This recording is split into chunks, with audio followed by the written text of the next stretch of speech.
Bienvenidos a Expansión. Es un gusto tenerlos con nosotros. Hemos estado aprendiendo mucho de la gracia y estoy segura que ha sido de mucha bendición para tu vida, así como para la mía.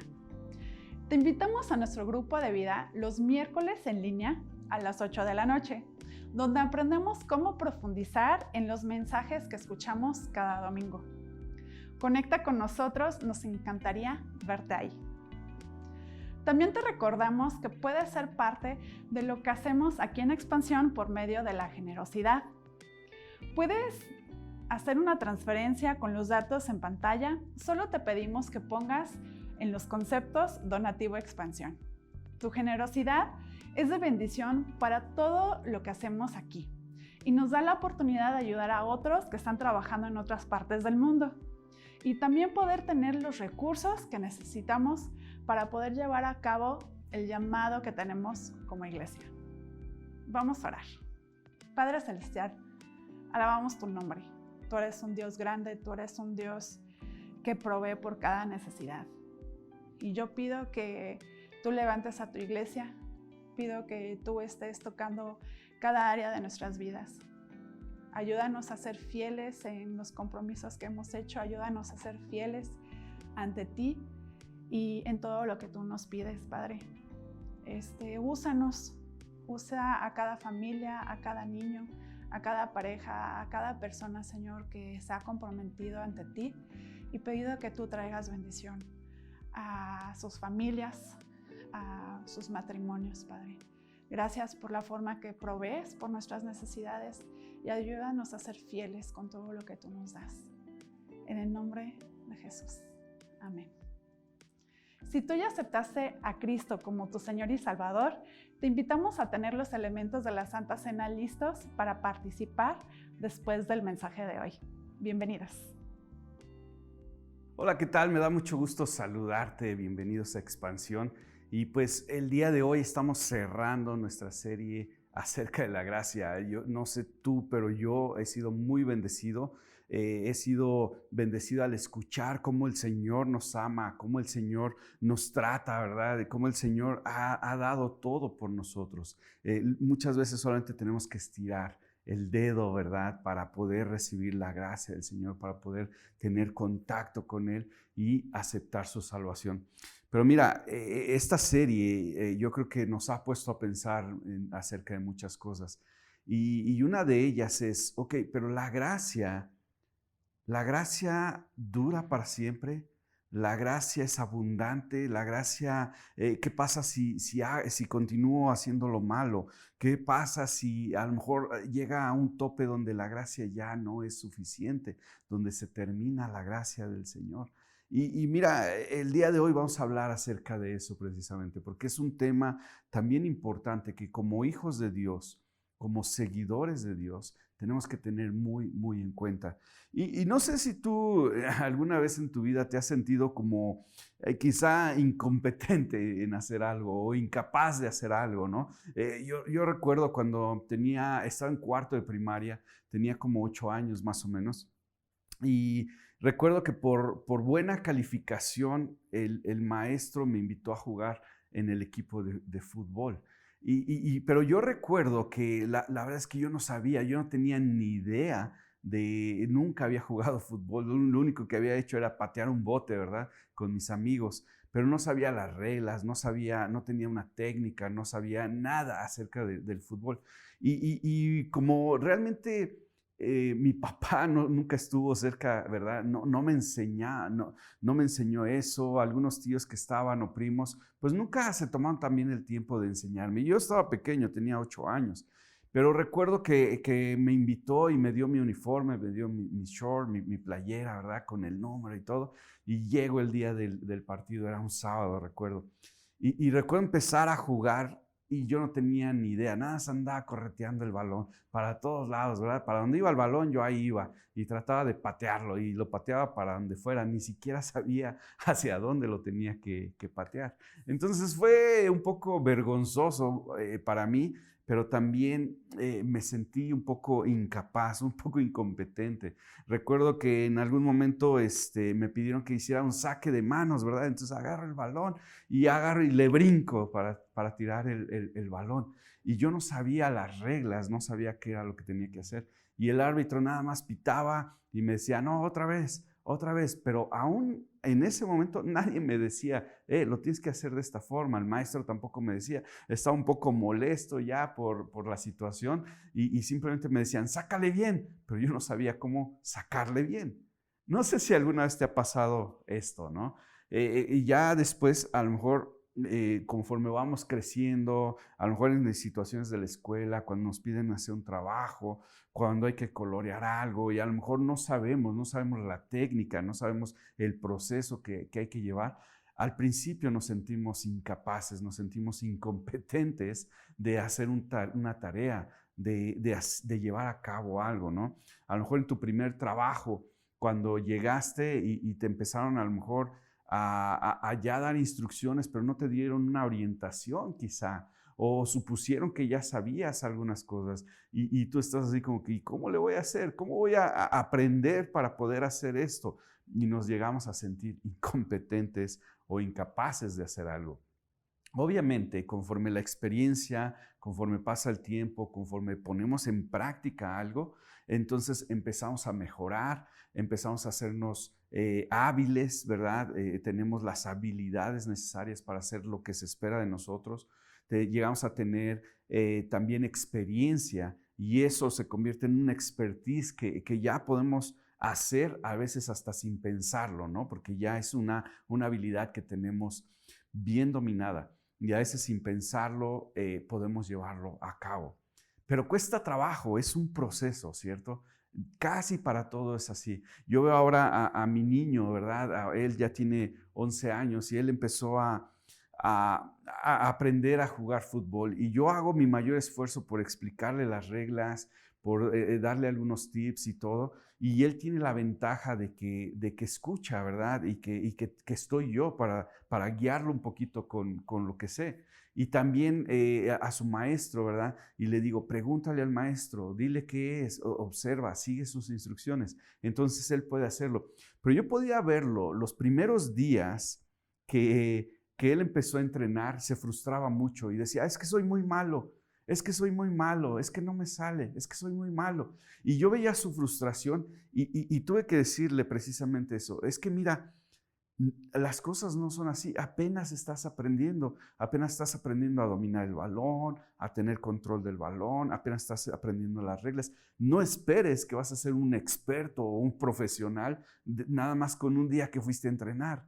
Y eso ya lo calmó un poquito y le ayudó, ¿verdad? A recordar que es un proceso y ese proceso se requiere constancia, se requiere trabajo duro también, se requiere disciplina y es parte, ¿verdad? De poder llegar a convertirnos en alguien competente y capaz de llevar a cabo una tarea, pero es un proceso.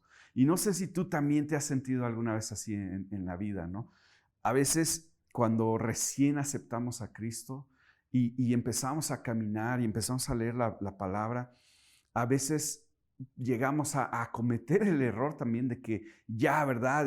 Tengo que ser un experto en todo, en que ya no va a haber errores, en que ya a lo mejor lo que se espera también de los demás, empezamos a sentir la presión, a lo mejor de ser criticados, de ser juzgados. Pero mira, el Señor conoce que es un proceso, el Señor lo sabe y nos ayuda. Por eso es que habla del proceso de santificación. Y ese proceso pues va a durar toda nuestra vida. Requiere esfuerzo, requiere práctica. A veces a lo mejor nos podemos sentir que perdemos la gracia de Dios. Pero mira, la gracia de Dios es sustentable y es abundante. Y ahorita vamos a ver a qué me refiero con eso, ¿no? Entonces, ¿qué pasa si no nos sentimos buenos hijos de Dios? Por ejemplo, hemos aprendido que Dios nos adopta y nos hace parte de su familia y nos hace llamar hijos de Dios. Pero a lo mejor al no obedecer, lo que el Señor nos está diciendo, podemos sentirnos incapaces, incompetentes, ¿verdad? En algunos casos, así como malos hijos. Pero mira, a pesar de que nos podemos sentir así, a pesar de que queremos ser buenos hijos, ¿verdad? Queremos ser buenos cristianos, a veces va a ser una lucha y va a ser una lucha constante en la cual tenemos que trabajar y trabajar duro. Pero mira, déjame explicarte un poquito y vamos a ver una historia. El apóstol Juan escribe 3 cartas y en su primera carta narra precisamente este contraste entre ser hijos de Dios y ser hijos del diablo, así lo pone él, ¿verdad? Y cuáles son las diferencias entre los dos. Y también vamos a ver, ¿no? ¿A qué se refiere en nuestros días? Mira, en 1 de Juan 3, del 1 al 10, dice así.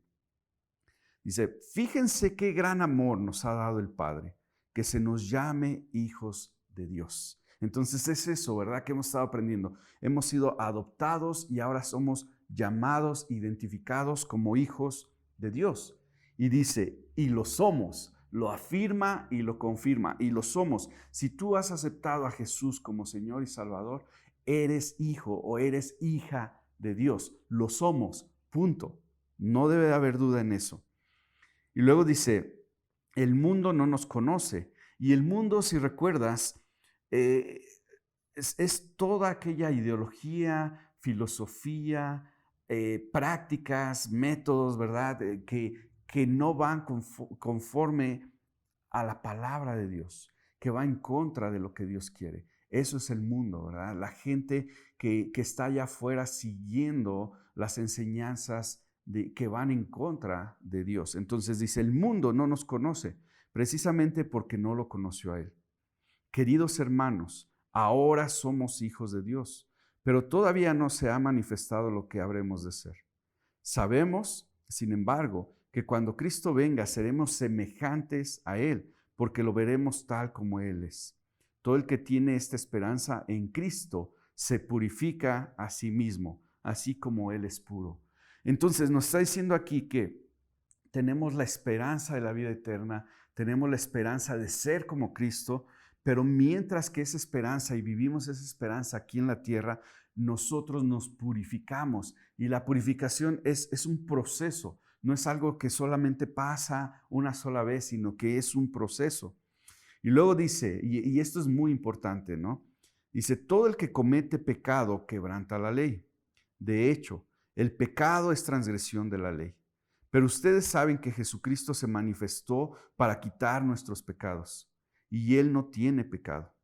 Todo el que permanece en Él no practica el pecado. Entonces, si nosotros hemos sido adoptados y hemos sido identificados como hijos de Dios y permanecemos en Cristo Jesús, entonces dice, no practica el pecado. Alguien así no practica el pecado. Todo el que practica el pecado no lo ha visto ni lo ha conocido. ¿Ok?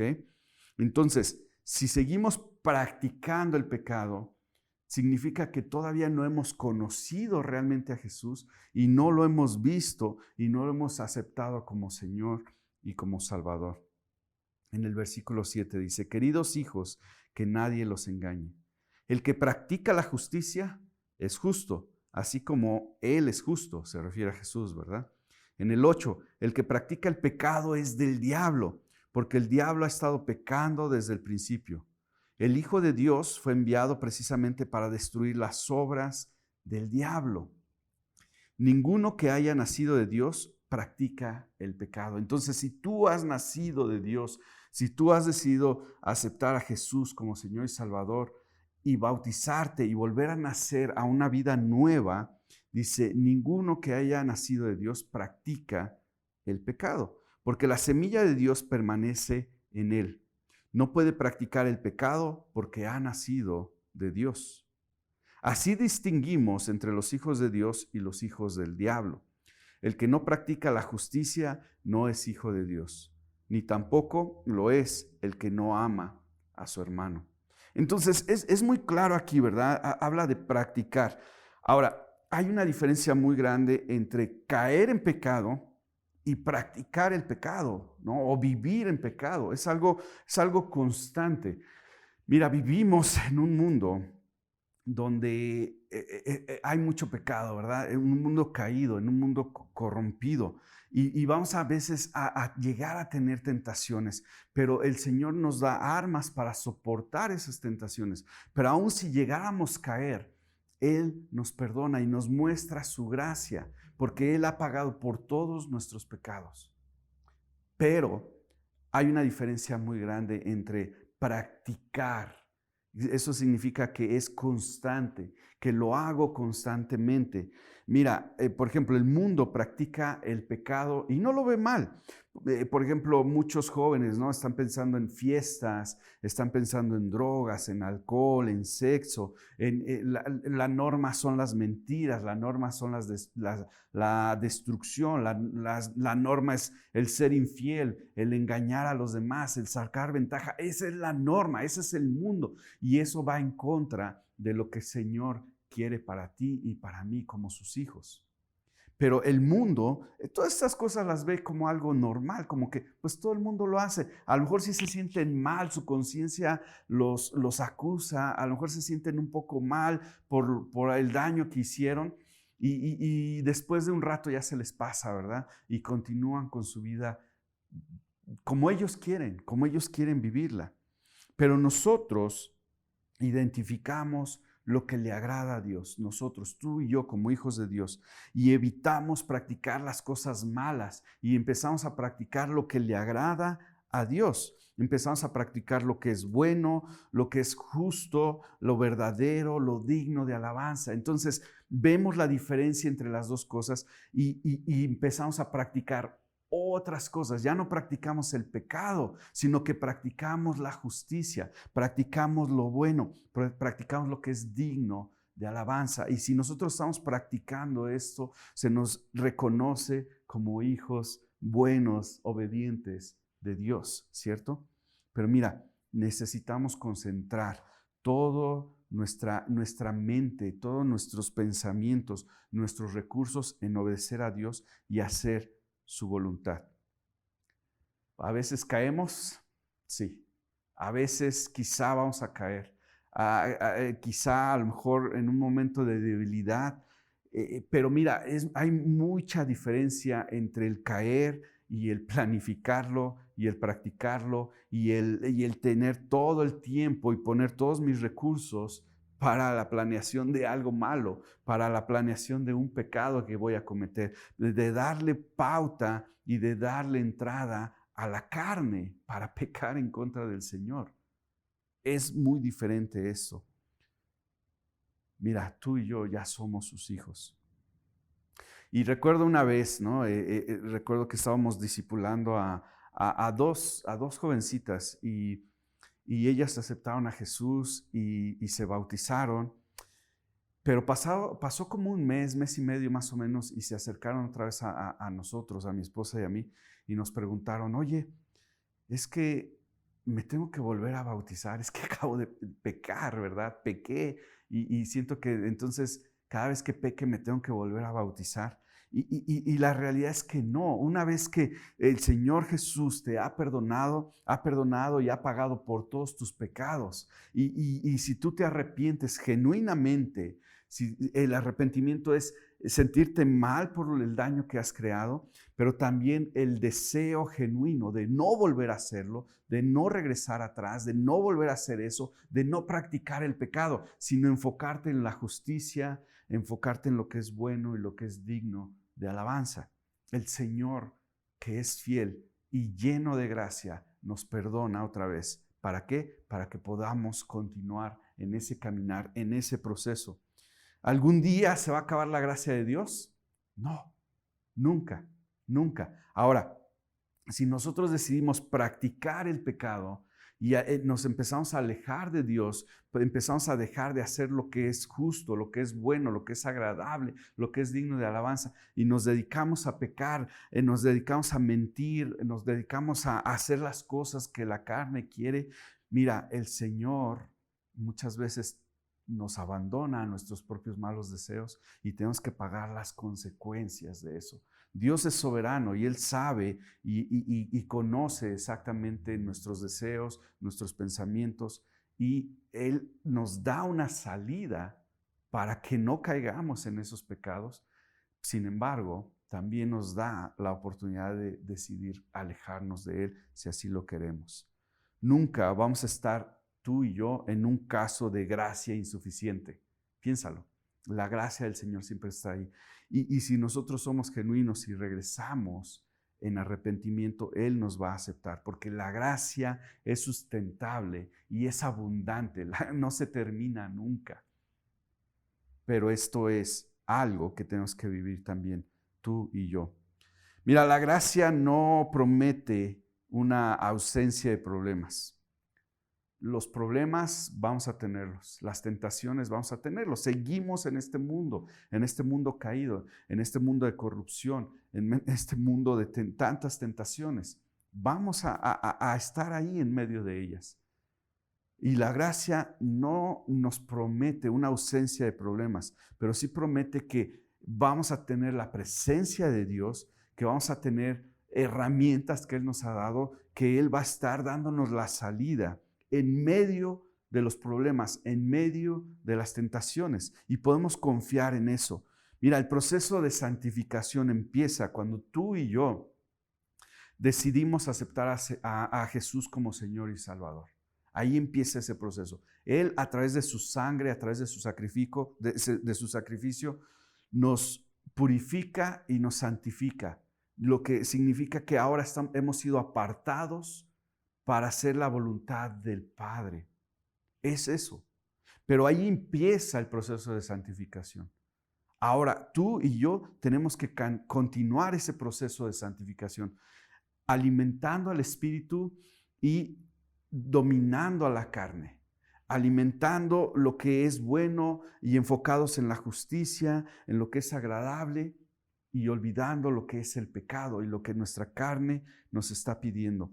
Tú y yo somos adoptados, somos santificados, pero necesitamos practicar lo bueno y dejar de practicar el pecado, practicar la justicia, practicar lo que es bueno, agradable y digno de alabanza. Dejar el pecado atrás y ya no estar practicándolo, ¿verdad? Constantemente. Mira, por eso es que el primer paso es ponernos a cuentas con Dios, es recibir su gracia. No es tratar de arreglar nuestra vida, sino recibir su gracia. Después, ya que estamos viviendo en la luz, Él nos muestra lo que tenemos que cambiar. Nos muestra lo que tenemos que dejar de practicar. Por eso es que muchos y aquellos, ¿no? Aquellos que vivían quizá en adulterio, dejan de practicar el adulterio y se separan de esas relaciones o se casan, ¿verdad? ¿Para qué?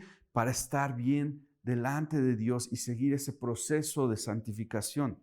Aquellos que quizá robaban, ahora han aceptado a Jesús, se han puesto a cuentas con Dios y reciben esa gracia, y el Señor en esa gracia, en esa luz, les muestra que tienen que dejar de robar y dejan de robar. Aquellos que quizá eran adictos dejan de consumir. Aquellos que mentían dejan de mentir. Pero primero empezamos por la gracia. Y es importante aferrarnos a Él, mantenernos firmes en nuestra fe. Eso nos va a ayudar a dejar de practicar el pecado, ya no vivir en pecado, sino estar agarrados de Jesús y seguirlo a Él y seguir su ejemplo y seguir la justicia y seguir lo que es bueno, lo que es agradable, lo que es digno de alabanza para el Señor y lo que el Señor acepta. Pero es practicarlo. Al principio a lo mejor va a ser incómodo, al principio a lo mejor nos sentimos incompetentes, nos sentimos incapaces, porque mira, por mucho tiempo hemos practicado el pecado, ¿verdad? Pero cuando reconocemos a Jesús y empezamos a caminar, se va a sentir incómodo, va a ser algo difícil, pero entre más lo hacemos, entre más lo practicamos, entre más experiencia tenemos, se va haciendo más fácil todavía. Y mira, otra vez, porque la gracia es sustentable y es abundante. El Señor no escatima su gracia. si ni siquiera escatimó a su propio hijo, si ni siquiera dijo, no, a mi hijo no lo voy a entregar, sino que lo entregó para ti y para mí. Imagínate, ¿cómo no va a darnos todas las cosas? En Romanos 8, del 28 al 29, nos dice que somos más que vencedores en Jesús, ¿verdad? Y mira, en el versículo 28 del capítulo 8 de Romanos dice, ahora bien, sabemos que Dios dispone todas las cosas para el bien de quienes lo aman, los que han sido llamados de acuerdo con su propósito, o sea, tú y yo, porque a los que Dios conoció de antemano, entonces nosotros conocemos a Jesús y Jesús, ¿verdad? Dios nos conoce a nosotros y de antemano también los predestinó a ser transformados según la imagen de su Hijo. Y esa transformación sí empieza en ese momento, pero es un proceso que va por el resto de nuestra vida. Para que Él, Jesús, sea el primogénito entre muchos hermanos. A los que predestinó también los llamó, a los que llamó también los justificó, y a los que justificó también los glorificó. ¿Qué diremos frente a esto? Si Dios está de nuestra parte, ¿quién puede estar en contra nuestra? El que no escatimó ni a su propio Hijo, sino que lo entregó por todos nosotros, ¿cómo no habrá de darnos generosamente junto a Él todas las cosas, incluyendo la salida a la tentación, incluyendo la salida al pecado, la fuerza para poder hacer lo que es bueno y dejar de hacer lo que es malo? En el versículo 34 dice, ¿quién condenará? Cristo Jesús es el que murió e incluso resucitó y está a la derecha de Dios e intercede por nosotros. ¿Quién nos apartará del amor de Cristo? ¿La tribulación o la angustia, la persecución, el hambre, la indigencia, el peligro o la violencia? Imagínate, o sea, nada nos puede apartar del amor de Cristo. La gracia es abundante, la gracia es sustentable. Y luego dice en el 36, así está escrito, por tu causa siempre nos llevan a la muerte, nos tratan como ovejas para el matadero. Sin embargo, en todo esto somos más que vencedores por medio de aquel que nos amó. Tú y yo podemos ser vencedores de todas estas cosas, vencer a la carne, alimentar al espíritu, crecer en el espíritu. ¿Por qué? Por aquel que nos amó, por aquel que se entregó. Podemos salir más que vencedores. En el 38 dice, pues estoy convencido de que ni la muerte, ni la vida, ni los ángeles, ni los demonios, ni lo presente, ni lo porvenir, ni los poderes, ni lo alto, ni lo profundo, ni cosa alguna en toda la creación podrá apartarnos del amor que Dios nos ha manifestado en Cristo Jesús, nuestro Señor. Porque la gracia es sustentable y es abundante. Nada puede alejarnos del amor de Dios. No te alejes de Él. No practiques el pecado. No le des rienda suelta a la carne. Continúa enfocándote en lo que es bueno, en lo que es agradable, en lo que es digno de alabanza. Y el Señor, que es bueno, Él nos provee también la salida. Mira, Él nos da la salvación. Ya no tenemos que vivir en pecado, ya no tenemos que tener miedo a la muerte eterna, ya tenemos un futuro, ya tenemos una esperanza, ya no tenemos que vivir como el mundo vive, en mentira, en pecado, en sufrimiento, en engaño, en destrucción. Ya no, Él nos da todo esto a través de su salvación y nos saca de esto que es terrible. Pero también Él nos da su Espíritu Santo. Dice que la palabra que aquellos que nos arrepentimos, confesamos nuestros pecados, se nos otorga el perdón de esos pecados y el don del Espíritu Santo. Entonces, Dios nos da el Espíritu Santo que nos va a guiar, que va a interceder por nosotros. Ahora no solamente dependemos de nuestra conciencia, porque nuestra conciencia muchas veces también nos condena cuando hacemos lo malo. Pero ahora no solamente dependemos de esa conciencia, dependemos también del Espíritu Santo que nos redarguye, que nos anima, que nos corrige, que nos dirige, que nos disciplina en muchas ocasiones. También tenemos la palabra de Dios. la palabra de Dios, tenemos el manual de vida, no tenemos excusa, no podemos decir, es que yo no sabía que esto era malo, o yo no sabía que si leemos la palabra y la estudiamos y empezamos a practicar lo que dice ahí y que el Señor quiere de nosotros, vamos a poder también salir adelante.